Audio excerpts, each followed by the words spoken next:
Welcome back to 110 Daily on the 110 Sports Network, whether watching on Twitter, Twitch, the website, in video on demand, or podcast form. Thank you so much for being a part of our day here at 110 Sports. Chris Brown is here with me. And Chris, it feels like it was about 25 minutes ago that the NBA Finals ended. It's been about 12 minutes since the NBA draft, but training camps have started, and we're now 3 weeks away from the beginning of the NBA season.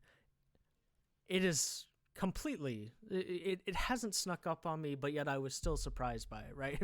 Like, wait, training camps? Yeah. Like it's time for that? I mean, you rookies had 12 days to get acclimated to their new city, and then it's all right, we're on the floor, we're rocking and rolling. But it's time to get this thing rolling if they're really going to start on December 22nd. Yeah, it's weird for me as someone who's used to, whose big sport is baseball, of watching the World Series end at the end of October, and then knowing that there's going to be basically 3.5 months of just nothing other than signings. Uh-huh. And so this idea that like in my head, like the NBA season, you could have convinced me the NBA season ended like a week and a half ago, Mm-hmm. and I would maybe believe you. Just, I mean, time is kind of relative Right. these days. Yeah. But yeah, it's weird. And like you said, like, yeah, the draft, like the rookies, that's a tough spot. I mean, it's going to be interesting to see how that plays out because they got to get acclimated to their new program really quickly. Speaking of those new rookies and those new programs,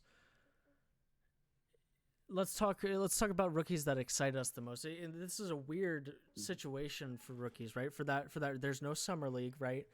Which is sort of that transition between college and the NBA. I know it's a chance to see for, front offices and coaches to see what they have in their young guys, but it's also a nice sort of get your feet wet, because it's not just, you go to college and then you go to guys who everyone has somebody in some front office who thinks that they have a chance of being in the NBA, right? Or else they wouldn't be on a summer league team. And then you go to the NBA. So it's a small step up from college before the ultimately really, really big step up to the NBA. But it does help, and it does help to get acclimated, to be on your own and playing basketball in Vegas. It just helps with a lot of things. And if nothing else, getting to be around teammates and be around your new coaches in a game form, but not one that's super stressful and super high intensity. There are some really valuable things to go along with Summer League, other than it's just basketball in the middle of the summer and your first chance for fans to see the guys that your team just drafted. So for you, right, the draft didn't have a lot of headliners. There wasn't an obvious number one pick. There are holes there are pretty obvious holes in the games of all three of the top three picks, whether that's Anthony Edwards, whether that's James Wiseman, or LaMelo Ball. But for you, and we'll start here, as training camp gets underway, which rookie are you most excited to actually see on the floor, to see in the NBA, and playing for their new NBA team? Yeah, I didn't go too outside the box or radical with my pick. I went with James Wiseman. Okay. With the Warriors. Yeah. He, of course, entering a unique situation there, which is also made interesting by their circumstances right now. I mean, part of me was thinking, because I kind of spaced out on the Klay Thompson injury for a minute there when I was thinking about this. I was like, Wiseman, interesting situation. A number two pick entering number two pick entering a team with title aspirations. Mm-hmm. And then I was like, oh, I just like spaced on the Klay Thompson thing. And then it's like, but now it's a different situation. And that team is sort of just all of a sudden like shrugging their shoulders to some degree, like what's the situation now? But as far as Wiseman, I mean, I think, people who've been paying attention, of course, know the background there. Of course, it's only working with a 3-game sample size at Memphis, so it's incredibly difficult to evaluate him and know exactly what we're going to get. Obviously, he's shown at every level he's played at incredible rim protection, great size, great length. And I'm just curious because it's something where I feel like it could take years for him to realize his full potential. It could be a slow, very slow process, but like maybe not. I don't know. Like it's one of those things where it's just a real wild card to me. Of course, there's a lot of excitement. I mean, we know why there's uncertainty with him and what you're getting because of the layoff, but also we know the skill that he has. So I'm really curious to see how fast is he getting involved? How fast is he improving? Like, what do we see from him? Because I feel like there's just this incredible range where he could come in and hit the ground running to some degree, and that wouldn't be a huge surprise. It'd be a bit of a surprise, maybe, but it also wouldn't be a surprise if it took a while too for him to get situated, for him to get a flow going. So I'm really interested to see what version of him shows up for the Warriors this season. Not only that, but the Warriors are in win now mode. Not as much as they were prior to Klay getting injured, in terms of the expectation was to compete for a title prior to Klay getting injured. And there's certainly an argument that the Warriors with this group will never contend for a title again, seriously, just because, I mean, an ACL and a torn Achilles, like those are two of the, 4 most, feared injuries in basketball, right? Especially that Achilles injury. There might not be a more feared injury in sports in general than an Achilles injury, because that's just so hard to come from. But you're right. He's going to step in, and unless something changes, he's going to be the starting center, right? And he's going to be a guy who's asked to produce for a team that would like to be good. Yeah. And when you have Steph, I won't sleep on Steph. I still think Steph was going to have a great season if he doesn't break his hand at the beginning, break his hand or thumb at the beginning of the 2019-20 season. Then, of course, you shut him down because there's just no point. I think there's a lack of recency bias in forgetting just how great Steph is, and Draymond is good. You add James Wiseman, they're going to expect to win some basketball games, which makes this even more interesting. And like you said, the fact that it's been, by the time we see James Wiseman take the floor for the Warriors on December 22nd or 23rd, whenever their first game is, it will have been a year since anybody saw him play a competitive basketball game. Yeah. Does he have a 3-point shot? I mean, nobody's especially expecting that to be the case. And I feel like if he had developed a 3-point shot, the word would have spread and he would have been the number 1 overall pick, because if James Wiseman has a 3-point shot, then that's scary, right? Because he runs the floor incredibly well. He's a physical specimen. He's gifted with length and athleticism and shot blocking ability. If he could shoot it, he'd probably be the number 1 overall pick. But him being a formidable 3-point shooter and somebody who can knock down that shot after a year of practicing it is not the most ridiculous thing to say, right? Yeah. So there's a world in which he's just a different basketball player from how skilled he is with the ball in his hands, whether that's as a passer, more than just a rim runner, really scary in the pick and roll, and a defensive, and a great defensive presence. I'm very intrigued to see what we actually get from him on a team that's hoping to win now, because the clock is ticking for sure on this era of the Warriors. Right. For me, 100%, who do you have? Yeah. For me, it's and this is a little bit of a cop out, I will admit, but for me, it's LaMelo Ball. I mean, I wanted to be more interesting than this, but I am fascinated by LaMelo Ball. LaMelo Ball has the highest ceiling in this draft. I think that's true. He's 6'7", he's long, he's got the ball on the string, he's got court vision and passing abilities that not very many people have, right? Right. But you're also not sure every time he takes the floor whether you're going to love LaMelo Ball tonight or hate him. Yeah. And that would be the case even if he was going to a team that already had an established point guard. He's going to be handed the keys to this organization.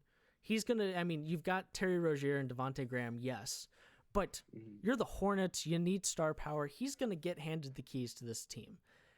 It's a lot different. Anthony Edwards is not just, everybody else in the lottery pretty much is going to a team that has an established presence, whether it's a young guy who's right now the front runner to be the center of their franchise for the next 10 years, or it's guys like Anthony Edwards in Minnesota who are going to a situation that have veterans that have established themselves. Of course, it's D'Angelo Russell and Karl Anthony Towns in Minnesota.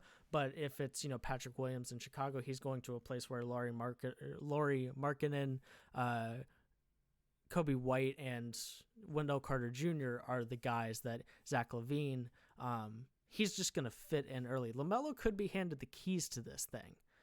And he's also one of the only other, he's one of just 2 point guards to be drafted in the top 10. You had Tyrese Halliburton at 12 with the Sacramento Kings, but Tyrese Halliburton is going to a place where De'Aaron Fox already is.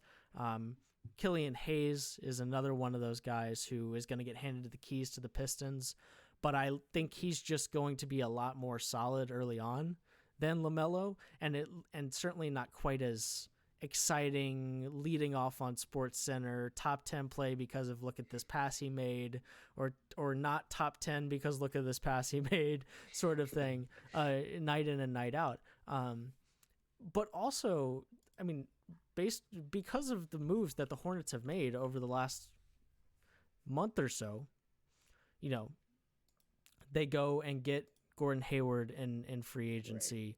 Right. They have, I mean, this is now a team that has a chance to fight for an 8 seed. So LaMelo Ball being a big part of this and being a good player could turn this into a team that's, right now their ceiling is very, very back end of the Eastern Conference playoff picture. But with that being said, I'm really excited to see him on the floor. Yeah, I mean, I'm really, it's like you said it well, there's just this incredible range with him of what you're going to get on a given night. I mean, there's of course, a reason why in draft projections and mock drafts, there was, he was going high or he was going low. I mean, there was just an incredible range for where people thought he would end up. And yeah, I'm really interested to see what we're going to see from him in terms of consistency or a lack thereof. Like that's the thing with him. Like, is he going to be someone where like this team goes up and down riding this roller coaster or struggles to get traction because they get in a rut because of a lack of consistency from him? Is he going to try to shoot the ball too much? I mean, I don't know, because obviously there's concerns about his efficiency offensively. Not of course the skills are there, the upside is humongous. I mean, we all know that, but I'm just really interested to see from a consistency standpoint what the Hornets are getting. And, like you said, there's all of a sudden with the moves they've made, this is a team that, yeah, there's the upside isn't tremendous for the team this year, but all of a sudden the upside is the back end of the playoff picture in that conference. So yeah, consistency is the thing that I'm looking for, or lack thereof, from him this season. Absolutely. Let's talk conferences real quick. We'll start with the West first. As training camp is getting underway, what are you most interested in? What's your biggest storyline from the Western Conference as we get closer and closer to the beginning of the NBA season? Yeah, so I think one of them for me, there's a couple that come to mind, but one of them is just how the Lakers are going to manage this shortened offseason in particular. Yeah. Right. We've talked about how quick of a break this is between the NBA finals and the start of a new season. Players had just 6 weeks to rest. The first order of business for them, and I don't think I've seen anything about this morning, is officially coming to an agreement with Anthony Davis for them, which I think that's widely expected, but right. I don't think we've actually seen the officials, so let's get the ink on the paper first. But then after that, they're going to need him and LeBron on the court to work with all their new additions, because they added, among others, Montrezl Harrell, Wesley Matthews, Marc Gasol, and others to reinforce the group that they already have. And the newcomers that they have coming in are mostly all veterans, and that's going to help. But also, right, we know that they could have, those veterans could be taking on increased roles in the upcoming months, because, how is the team going to manage those players and the workload of all those players? Of course, the Heat are in somewhat of a similar situation, but they don't have as many newcomers to work into their system. So I'm curious to see how they manage the Lakers, I should say, manage the beginning of the season from a workload perspective. And they have some new guys they got to get into that system. Helps that they're veterans, but they still got to figure out what the strategy is in the early going. Yeah, I think the storylines with the West pretty much revolve around the Lakers for the most part. Right. When do we see LeBron? I think, or at least we see LeBron play like it's a normal regular season, right? I mean, LeBron has gotten to the point in his career where he's just getting through the regular season and he's always better in the playoffs. But how long is it before we actually see LeBron play like it's a normal regular season. And you're right. It's not so often that there's a complete overhaul of a team that wins a championship, right? Yeah. Dennis Schroeder in, Rajon Rondo out, along with Danny Green out. Montrezl Harrell in, Dwight Howard out. No, I believe. But Montrezl Harrell in, Marc Gasol in. You've got a lot of new guys, right? I read something interesting about why Anthony Davis maybe has not signed that contract yet. And he maybe has not signed that contract yet because he's waiting to see what Giannis does.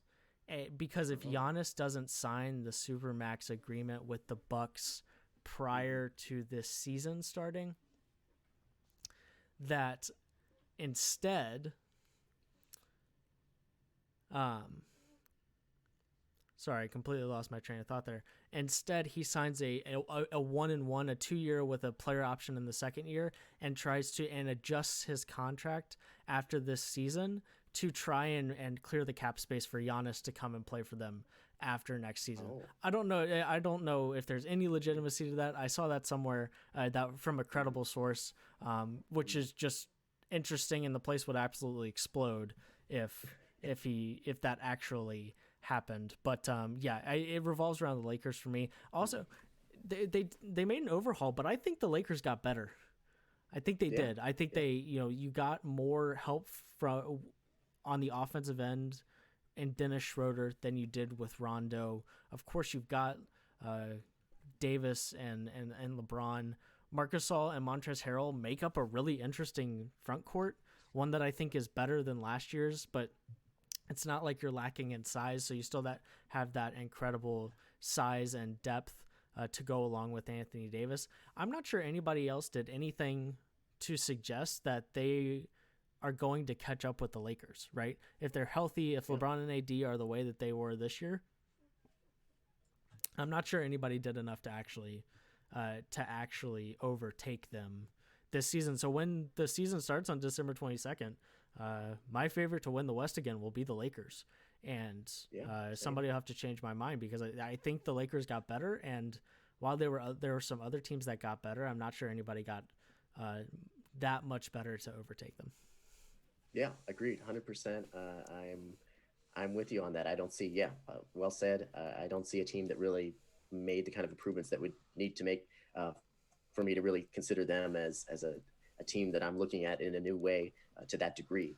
As far as the Eastern Conference, you already mentioned my storyline, so we don't have to get into it too much, which is the Bucks situation with Giannis. I mean, I think that's my apologies for stealing your thunder. No, not at all.